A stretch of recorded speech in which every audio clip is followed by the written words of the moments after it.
Shalom para pecinta firman Tuhan dimanapun Anda berada. Senang sekali bisa berjumpa kembali pada hari ini dan terus dengan semangat 2 Timotius 3 ayat 16. Segala tulisan yang diilhamkan Allah, yaitu firman Allah, memang berguna untuk mengajar, menyatakan kesalahan, memperbaiki kelakuan, dan mendidik orang dalam kebenaran. Mari lanjutkan bahasan kita dari Injil Matius pasal 8 ayat 30 hingga ayat yang ke-32. Demikianlah firman Tuhan. Tidak jauh dari mereka itu sejumlah besar babi sedang mencari makan. Maka setan-setan itu meminta kepadanya, katanya, jika engkau mengusir kami, suruhlah kami pindah ke dalam kawanan babi itu.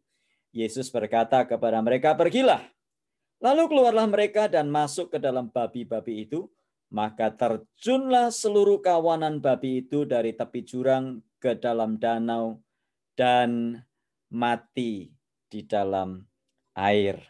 Nah, bagian ini adalah bagian lanjutan dari bahasan kita kemarin, khususnya ayat yang ke-28 dan 29 kita sudah membaca. Latar belakangnya adalah bahwa Yesus sedang berada di daerah orang Gadara, dan setelah dia turun dari perahu dan bersama dengan murid-muridnya, Yesus menemui ada dua orang yang kerasukan setan.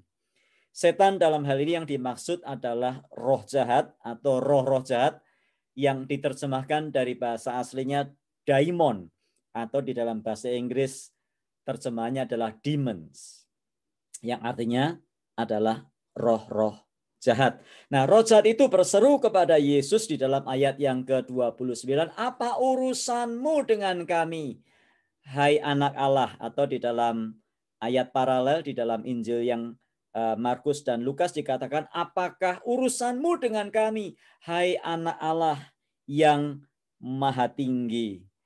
Nah, apakah engkau hendak menyiksa kami sebelum waktunya? Jadi di sini kita membaca ayat 28 dan 29 bahwa roh-roh jahat itu sudah ketakutan, padahal Yesus belum melakukan apa-apa. Jadi 28, 29 mereka ketakutan, dan kita membaca ayat 31 yang menjelaskan kepada kita bahwa bukan hanya sekedar mereka takut, tetapi mereka tahu bahwa mereka akan diusir. Ayat 31, saya baca lagi. Maka setan-setan itu meminta kepadanya, katanya, jika engkau mengusir kami. Loh, yang ngusir itu siapa? Wong belum dikatakan apa-apa kok sudah bilang, jika engkau mengusir kami. Rupa-rupanya roh-roh jahat sudah tahu bahwa mereka akan diusir. Mereka semakin ketakutan karena mereka tahu bahwa mereka pasti akan diusir. Jadi kita tahu bahwa roh-roh jahat ketakutan terhadap Yesus. Nah, kalau begitu, dari ayat ini saja kita bisa menyimpulkan, kalau begitu apakah orang Kristen bisa kerasukan setan? Nah, pertanyaannya adalah, tunggu dulu. Apa yang Anda maksud dengan orang Kristen di sini? Apakah dia orang beragama Kristen, ataukah dia betul-betul murid atau pengikut Yesus? Sebab kalau hanya beragama Kristen, semua orang juga bisa beragama Kristen. Saya pernah menjelaskan ini. Definisi Kristen itu apa harus jelas dulu. Bila kita memang betul-betul mengikut Yesus, Roma 1, Yohanes 1 ayat yang ke-12 berkata, barang siapa percaya kepadanya, ia diberi kuasa untuk menjadi anak-anak Allah. Kalau memang kita ini anak-anak Allah, apakah setan itu berani? Itu Yohanes 1 ayat 12. Nah, kemudian 1 Yohanes 4 ayat 4. Roh yang di dalam kamu lebih besar daripada roh yang ada di dalam dunia ini. Jadi kalau roh yang di dalam kita ini lebih besar, mana mungkin roh jahat itu hinggap dan tinggal di dalam kita. Mana mungkin roh jahat itu merasuki kita. Nah, ini adalah penjelasan yang saya bisa berikan menurut ayat-ayat Alkitab. Nah, Alkitab juga mengajar bahwa kita memang tidak dikuasai, tetapi kita bisa diganggu. Kita bisa digoda. Kita bisa dicobai. Matius pasal 4. Yesus saja dicobai kok. Cuman tidak mungkin kita ini dirasuki. Dalam bahasa Inggrisnya dikatakan to possess. Dimiliki, dihinggapi, atau dikuasai. Sebab terang dan gelap tidak mungkin bersatu. Nah, bagian ini dikatakan setan diusir oleh Yesus. Artinya tidak ada atau terang dan gelap tidak mungkin bersatu. Kalau terang dan gelap tidak mungkin bersatu, maka sudah sewajarnya apabila orang-orang Kristen itu tidak mendekati atau orang-orang Kristen ini seharusnya menjauhi perbuatan-perbuatan bahkan persahabatan dengan kegelapan. Orang Kristen seharusnya tidak lagi mendekat dan bersahabat dengan setan. Karena setan tidak selalu datang dalam wujud yang menakutkan. Zaman modern ini setan bisa datang dengan wujud apa saja. Sesuatu yang menggiurkan kita. Dan tidak seharusnya kita bersahabat dengan mereka karena ada Roh Kudus yang ada di dalam hati kita. Ayat 30. Tidak jauh dari mereka ada sejumlah besar babi sedang mencari makan. Kok bisa ya ada babi-babi di situ? Bukankah babi adalah binatang yang kotor menurut orang Yahudi? Mereka tidak makan babi. Tapi kenapa ada babi di situ? Nah, kita tahu bahwa daerah itu tentulah bukan daerah orang Yahudi. Jadi tidak usah heran. Walaupun dikatakan itu daerah orang Gadara, tetapi tidak ada jaminan bahwa di situ itulah daerah orang Yahudi. Itu adalah daerah yang kemungkinan orang-orang yang non-Yahudi tinggal di daerah itu. Itu sebabnya mereka memelihara babi, karena babi adalah binatang atau komoditi yang bisa diperjualbelikan. Binatang yang menghasilkan uang. Itu sebabnya ada banyak babi di situ. Lalu kalau kita membaca di ayat yang ke-32, Yesus berkata kepada mereka, "Pergilah." Lalu keluarlah mereka dan masuk ke dalam babi-babi itu, maka terjunlah seluruh kawanan babi itu dan dari tepi jurang ke dalam danau dan mati di dalam air. Kenapa ya? Yesus kok membiarkan roh-roh jahat itu masuk ke dalam babi-babi itu. Nah, roh-roh jahat di dalam bagian yang lain dalam ayat-ayat paralel dikatakan namanya legion, yang artinya kumpulan, banyak atau jumlahnya banyak, tidak hanya satu. Kenapa sih Yesus kok mengizinkan roh-roh jahat itu pindah ke dalam babi-babi itu? Nah, saya mencatat ada 4 alasan. Yang pertama, Yesus ingin menunjukkan bahwa pekerjaan setan itu nyata. Jadi pekerjaan setan bukanlah sesuatu impian, halusinasi, hasil dari pikiran-pikiran kosong. Bukan. Pekerjaan setan itu ada. Apakah setan masih bekerja sampai hari ini? Masih. 1 Petrus 5 ayat 8. Ayat yang sudah saya kutip kemarin. Sadarlah dan berjaga-jagalah. Lawanmu si iblis berjalan sama seperti singa yang mengaum dan hendak menerkam orang yang dapat diterkamnya. Jadi pekerjaan setan itu nyata, Bapak Ibu. Jangan menganggap sepele. Jangan menganggapnya suatu candaan atau guyonan. Jangan menganggap ini sesuatu hal yang tidak pernah ada. Sebab Yesus sedang menyatakan bahwa pekerjaan setan itu ada. Yang kedua, Yesus ingin menunjukkan bahwa roh-roh jahat itu benar-benar keluar dari orang-orang yang kerasukan tadi itu. Jadi untuk membuktikan kepada orang bahwa betul-betul pekerjaan iblis itu nyata, maka roh-roh jahat ini diizinkan keluar untuk kemudian tinggal di babi atau masuk ke dalam babi-babi yang jumlahnya banyak tadi. Jadi Yesus ingin menunjukkan bahwa roh-roh jahat itu benar-benar keluar. Yang ketiga, Yesus ingin menunjukkan tujuan utama pekerjaan setan. Jadi Alkitab berkata, maka terjunlah seluruh kawanan babi itu dari tepi jurang ke dalam danau dan mati di dalam air. Pekerjaan iblis dan anak-anak buahnya adalah membawa kita kepada kematian, membawa manusia kepada kematian. Yesus datang membawa kita kepada kehidupan. Yohanes 10 ayat 10.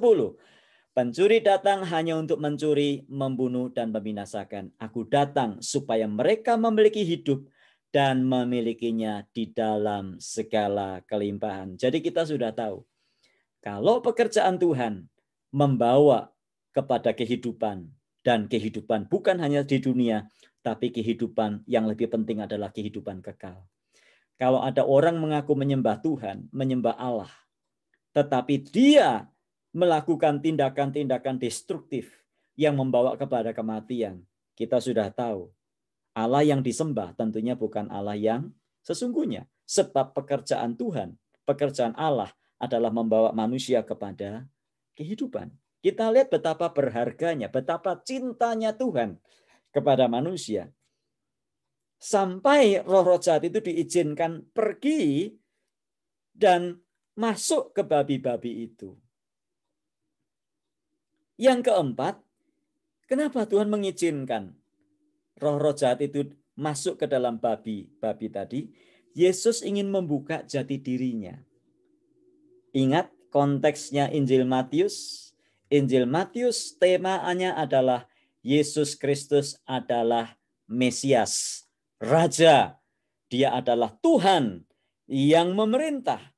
Tuhan ingin membuktikan, bukan membuktikan sebetulnya, Tuhan ingin membuka mata para pembacanya, para pendengarnya. Tuhan membuka hati kita sekalian untuk melihat, untuk mampu melihat bahwa Yesus adalah Tuhan, yang karenanya setan tidak berkutik di hadapannya. Jadi saudara yang dikasih Tuhan, kita seringkali membaca bagian-bagian ini dan kita disadarkan betapa Tuhan itu baik. Bukan hanya sekedar mengusir setan, tetapi Tuhan ingin menunjukkan siapa dia. Yesus ingin menunjukkan siapa dia. Nah, adakah di antara kita yang masih bermain-main dengan roh jahat? Atau adakah yang masih menganggapnya hanya masalah psikologis, dengan menganggap setan itu tidak ada, itu kan setan itu kan produk dari pikiran manusia? Atau adakah yang masih hidup di dalam ketakutan? Kalau rohnya, Roh Kudus ada di dalam kita, kenapa kita harus takut? Kenapa kita harus hidup di dalam ketakutan? Roma pasal 8 ayat 15. Saya harap ini menjadi ayat hafalan kita. Ada dua ayat yang kita harus hafalkan. Roma 8 ayat 15. Firman-Nya berkata, sebab kamu, ini ditujukan kepada jemaat di Roma, orang Kristen termasuk Anda dan saya. Sebab kamu, Anda dan saya, tidak menerima roh perbudakan yang membuat kamu menjadi takut lagi. Tetapi kamu telah menerima roh yang menjadikan kamu anak Allah. Anda dan saya adalah milik Allah. Lebih tepat lagi, bukan saja kita memiliki dia, tetapi lebih tepat Anda dan saya dimiliki oleh Allah. Sehingga kita terlalu gampang takut. Kalau kita tidak yakin, kalau kita tidak memiliki Yesus, kita gampang takut. Apa saja takut.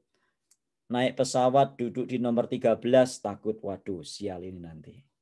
Ya, punya rumah letaknya ditusuk sate, waduh sial ini nanti. Ya. Lalu apa saja kita bisa jadikan alasan karena kita takut. Tetapi Roma 8:15 hafalkan ayat itu. Sebab kamu tidak menerima roh perbudakan yang buat kamu menjadi takut lagi. Tetapi kamu telah menerima roh Allah yang menjadikan kamu anak anak Allah. Satu lagi, Efesus pasal 4 ayat 27. Jangan memberi kesempatan kepada iblis. Memberi kesempatan dalam bahasa aslinya bisa diterjemahkan jangan memberi tempat berpijak kepada iblis. Jadi biarlah kita semakin dikuatkan dengan ayat-ayat ini. Bahwa tidak ada kuasa manapun yang dapat memisahkan kita dari kasih Allah. Dan kiranya dengan semangat, dengan hafalan ayat-ayat ini menjadikan kita orang yang kuat, teguh, tidak gampang goyah, tidak gampang takut, tidak gampang gelisah oleh apapun yang ada di atas muka bumi ini. Karena kita, Anda dan saya adalah anak-anak Allah sesuai dengan Yohanes 1 ayat 12, sesuai dengan Roma 8 ayat 15. Kiranya Tuhan memberkati kita untuk kita semangat menghadapi hidup ini dan tidak takut, tidak gampang takut oleh apapun juga. Karena roh yang di dalam kita lebih besar daripada roh yang ada di dalam dunia ini. Mari kita berdoa. Terima kasih untuk firman-Mu. Pada hari ini Tuhan, biarlah firman ini menjadi kekuatan kami sepanjang hari ini. Supaya kami tidak gampang takut oleh apapun juga. Sebab hidup kami ada di tangan-Mu. Setan tidak berkuasa atas hidup kami. Roh-roh jahat tidak berkuasa atas hidup kami. Mereka bisa mencobai, mereka bisa mengganggu. Tetapi ada roh di dalam kami yang lebih besar daripada roh-roh itu. Roh yang di dalam kami adalah Roh Kudus. Roh Allah sendiri yang tinggal di dalam hidup kami. Terima kasih Bapa, kami bersyukur untuk firman-Mu. Di dalam nama Tuhan Yesus Kristus kami berdoa. Amin.